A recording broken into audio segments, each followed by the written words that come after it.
അതിന് പവർ വേണം. പവർ വരുന്നത് ഒന്നുകിൽ അവിടെ നമ്മൾ ഇസ്രയേലിൽ നിന്നുള്ള പവർ സപ്ലൈ അവർ ഓൺ ചെയ്യണം. അത് ഇടയ്ക്കിടയ്ക്ക് നിൽക്കുന്നുള്ളൂ. ഇല്ലെങ്കിൽ പിന്നെ ഇത് വേണം, ഫ്യൂവൽ വേണം. ജനറേറ്റർ റൺ ചെയ്ത് ഫ്യൂവൽ വെച്ച് നടണം. ജനറേറ്റർ ഈ ഫ്യൂവൽ കിട്ടുന്നില്ല. അവർ ഇടയ്ക്കുള്ള പവർ ഇന്റർമീഡിയൻ്റ് ആണ്. ബോംബിങ് ഇപ്പോഴും ഉണ്ട്, മിസൈലും അറ്റാക്ക് ഇപ്പോഴും ഉണ്ട്. അത് ഇവർ താമസിക്കുന്ന സ്ഥലത്തൊക്കെ മൊത്തമായിട്ട് ഈ സ്ഥലം മുഴുവൻ കുറഞ്ഞു 1/3 മാറി. ഹാർഡ്ലി ഒരു ഈ പറയുന്ന 30 കിലോമീറ്റർ നീളവും കാനുവനീസിൽ നിന്നൊരു 15 കിലോമീറ്റർ വീതിയുമുള്ള സ്ഥലമായിട്ട് മാറി.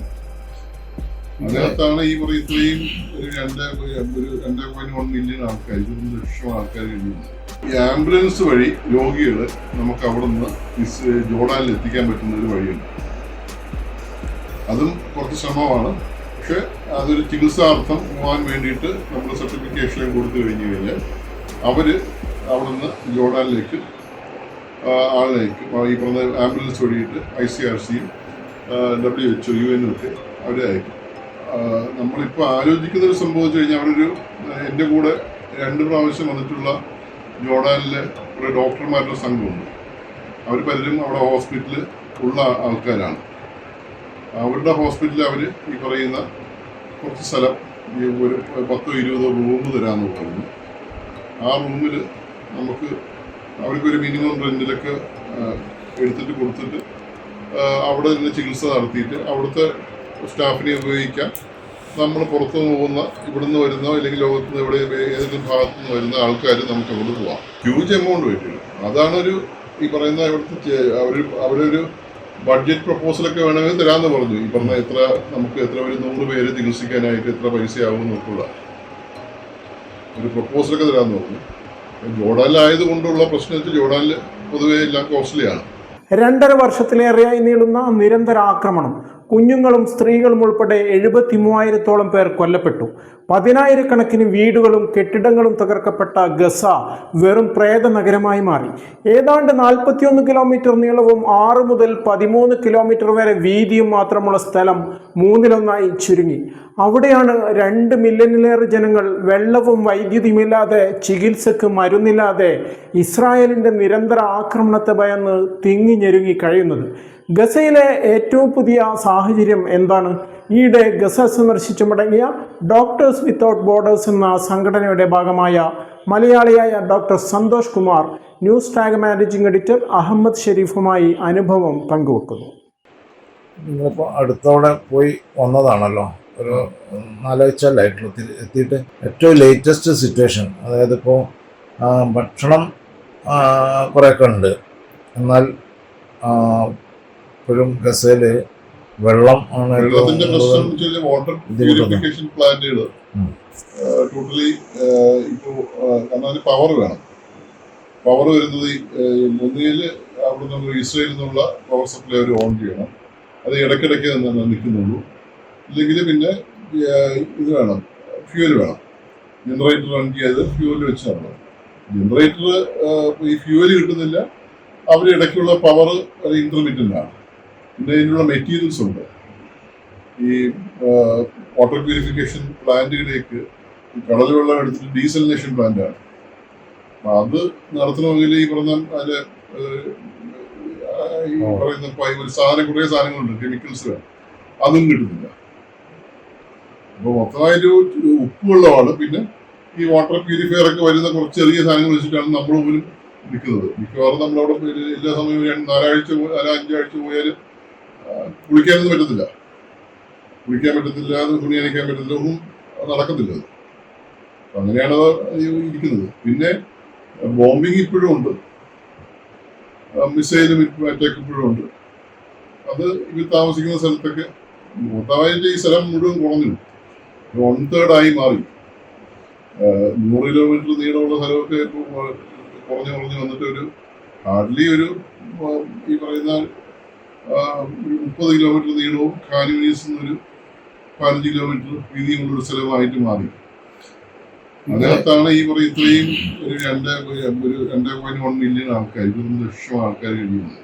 അതിലൊരു ക്യാമ്പിലാണ് ഈ പറഞ്ഞ ഒരു ടെന്റിലാണ് കഴിയുന്നത്. നമ്മൾ പരിക്കേറ്റ ആളുകളിൽ കൂടുതൽ കുഞ്ഞുങ്ങളും ആയിരിക്കും, കൈകാലുകൾ നഷ്ടപ്പെട്ടവർ. അപ്പോൾ അവരുടെ ട്രീറ്റ്മെൻറ്റിന് ഉള്ള സൗകര്യങ്ങൾ, അവരുടെ ട്രീറ്റ്മെന്റ് ഇപ്പോൾ ശരിക്കും പറഞ്ഞാൽ അവിടെ നടത്താൻ പറ്റുന്നതാണെങ്കിൽ അതായിരുന്നു ഏറ്റവും നല്ലത്. പക്ഷെ അവിടെ നടത്താൻ പറ്റാത്ത സാഹചര്യമാണ് ഇപ്പോൾ ഉള്ളത്. അവിടെ ഈ പറയുന്ന ഈ ട്രീറ്റ്മെന്റിന് വേണ്ടിയിട്ടുള്ള ഒരു മെറ്റീരിയൽസും കിട്ടുന്നില്ല.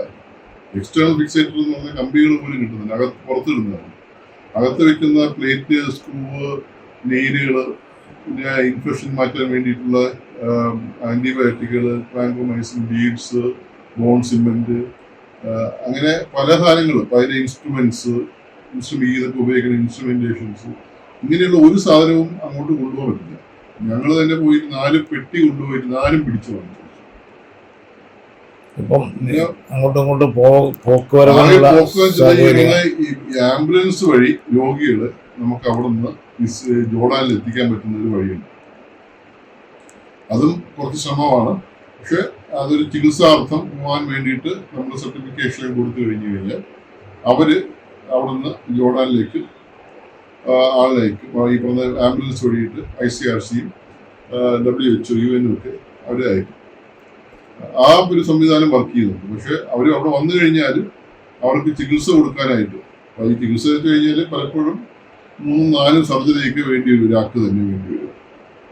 അപ്പോൾ നമ്മളിപ്പോൾ ആലോചിക്കുന്ന ഒരു സംഭവം വെച്ച് കഴിഞ്ഞാൽ അവിടെ എൻ്റെ കൂടെ 2 പ്രാവശ്യം വന്നിട്ടുള്ള ജോർഡാനിലെ ഒരു ഡോക്ടർമാരുടെ സംഘമുണ്ട്. അവർ പലരും അവിടെ ഹോസ്പിറ്റലിൽ ഉള്ള ആൾക്കാരാണ്. അവരുടെ ഹോസ്പിറ്റലിൽ അവർ ഈ പറയുന്ന കുറച്ച് സ്ഥലം, ഒരു 10-20 റൂം തരാമെന്ന് പറഞ്ഞു. ആ റൂമിൽ നമുക്ക് അവർക്കൊരു മിനിമം റെന്റിലൊക്കെ എടുത്തിട്ട് കൊടുത്തിട്ട് അവിടെ നിന്ന് ചികിത്സ നടത്തിയിട്ട് അവിടുത്തെ സ്റ്റാഫിനെ ഉപയോഗിക്കാം. നമ്മൾ പുറത്തുനിന്ന് പോകുന്ന, ഇവിടുന്ന് വരുന്ന അല്ലെങ്കിൽ ലോകത്തുനിന്ന് എവിടെ ഏതെങ്കിലും ഭാഗത്തു നിന്ന് വരുന്ന ആൾക്കാർ നമുക്ക് അവിടെ പോവാം. ജോർഡാനിൽ പോകാനായിട്ട് വാസ്തവത്തിൽ നമുക്ക് വിസ കൊണ്ട് അറൈവലുണ്ട്. അതൊരു ബുദ്ധിമുട്ടില്ല. അപ്പം അതുകൊണ്ട് അത് ചെയ്തിട്ട് അത് നടത്താൻ പറ്റുമെന്ന് നോക്കുക എന്നുള്ളതാണ് ഇപ്പോഴുള്ള നമ്മളൊരു ധാരണ. ഇത് എപ്പോഴെങ്കിലും ഓപ്പൺ ചെയ്യുകയാണെങ്കിൽ തീർച്ചയായിട്ടും നമുക്ക് കസയിലേക്ക് പോയിട്ട് ചെയ്യാൻ പറ്റും. ഇപ്പോഴും വേറെ വഴികളില്ല, ഓപ്പൺ അല്ല ശരിക്കും പറഞ്ഞാൽ. ഈ പറഞ്ഞ റഫ ക്ലോസ്ഡ് ആണ്. ആകെ ഉള്ളത് ഈ പറയുന്ന ജോർഡാൻ വഴിയുള്ള വഴി മാത്രമേ ഓപ്പൺ ആയിട്ടുള്ളൂ. അപ്പോൾ ഈജിപ്ത് വഴിയുള്ളോ? ഈജിപ്തിൽ നിന്നാണ് നമ്മൾ റഫ എന്ന് പറഞ്ഞാൽ ഈജിപ്തിന്റെ ബോർഡറാണ് റഫ എന്ന് പറയുന്നത്. റഫ പിടിച്ചു, ഇസ്രയേൽ പിടിച്ചിട്ട് ഒരു 10 കിലോമീറ്റർ പിടിച്ചു. ഞങ്ങൾ മുമ്പ് താമസിച്ചിരുന്ന നമ്മൾ കടന്നു പോകുന്ന എല്ലാ ഈ പറഞ്ഞ ചെക്ക് പോയിന്റുകളും അവിടുത്തെ എംബസിയും എല്ലാം ഇടിച്ചു നിരപ്പാക്കി. അപ്പൊ ഈജിപ്ത് ബോർഡർ മുതൽ ഒരു 10 കിലോമീറ്റർ തരിശു നിലമാണ്. അവിടെ ഇവരുടെ ചെക്ക് പോയിന്റുകളും ടവറുകളും എല്ലാം ഉണ്ട്. അതിലെ കൂടെ ആർക്കും അങ്ങോട്ട് കടന്നു പോകാൻ പറ്റത്തില്ല. പോകാൻ ഉദ്ദേശിക്കുന്നത് ഞാനൊരു ജൂലൈ അവസാനം അല്ലെങ്കിൽ ഓഗസ്റ്റിൽ പോകും. അപ്പൊ അതിനു മുമ്പേ നമുക്ക് ഇങ്ങനെ എന്തെങ്കിലും ഒരു സെറ്റപ്പ് ഉണ്ടാക്കിയാൽ സ്റ്റാർട്ട് ചെയ്യാന്നുള്ളതാണ്. നമുക്ക് എന്തെങ്കിലും ചെയ്യാൻ പറ്റുമെന്നുള്ള ആലോചിക്കുകയാണ് നമുക്ക് വേണ്ടത്. അത് കേരളത്തിൽ നിന്ന് സാധ്യമാവുമെന്ന് വിചാരിക്കുന്നു. കേരളത്തിൽ നിന്നുള്ള സംഭവിച്ചു കഴിഞ്ഞാല് ഒന്ന് നമുക്കൊരു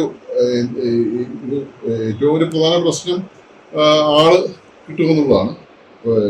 നമ്മൾക്ക് സുഹൃത്തുക്കളുണ്ട്, ഡോക്ടർമാരുണ്ട്, ഇങ്ങനെ ഇവിടുന്ന് പോകുന്ന ആൾക്കാർ. മാൻ പവർ ഉണ്ടായിരിക്കും, പക്ഷേ ഹ്യൂജ് എമൗണ്ട് വേണ്ട. ഹ്യൂജ് എമൗണ്ട് വരും. അതാണ് ഒരു ഈ പറയുന്ന ഇവിടുത്തെ അവരൊരു ബഡ്ജറ്റ് പ്രപ്പോസലൊക്കെ വേണമെങ്കിൽ തരാമെന്ന് പറഞ്ഞു. ഈ പറഞ്ഞ നമുക്ക് എത്ര ഒരു 100 പേര് ചികിത്സിക്കാനായിട്ട് എത്ര പൈസയാവും എന്നൊക്കെയുള്ള ഒരു പ്രപ്പോസലൊക്കെ തരാമെന്ന് പറഞ്ഞു. ജോർഡാനിലായത് കൊണ്ടുള്ള പ്രശ്നം വെച്ചാൽ ജോർഡാനിൽ പൊതുവെ എല്ലാം കോസ്റ്റ്ലിയാണ്. അല്ലാതെ ഒരു മാർഗം വാസ്തവത്തിലില്ല. പിന്നെ അവിടുന്ന് ഇന്ത്യയിൽ എത്തിച്ചാൽ നോക്കി കഴിഞ്ഞാൽ ഈ പറഞ്ഞ വിസ പ്രോബ്ലംസും ഈ പാലസ്തീനികൾക്ക് ഇന്ത്യയിൽ എത്താനായിട്ട് വലിയൊരു പണിയാണ്. ചികിത്സാർത്ഥമാണെങ്കിലും പോലും വരാൻ വലിയ ബുദ്ധിമുട്ടാണ്. ഇന്ത്യയിൽ എത്തി കഴിഞ്ഞാൽ ചികിത്സയുടെ കോസ്റ്റ് കുറച്ച് കുറയുമായിരിക്കാം, പക്ഷെ ട്രാൻസ്പോർട്ടേഷൻ കോസ്റ്റ് ഭയങ്കരമായിരിക്കും. കൂടുതൽ വാർത്തകൾക്കും വിശേഷങ്ങൾക്കും ന്യൂസ് ടൈഗ് ലൈവ് TV സബ്സ്ക്രൈബ് ചെയ്യുക.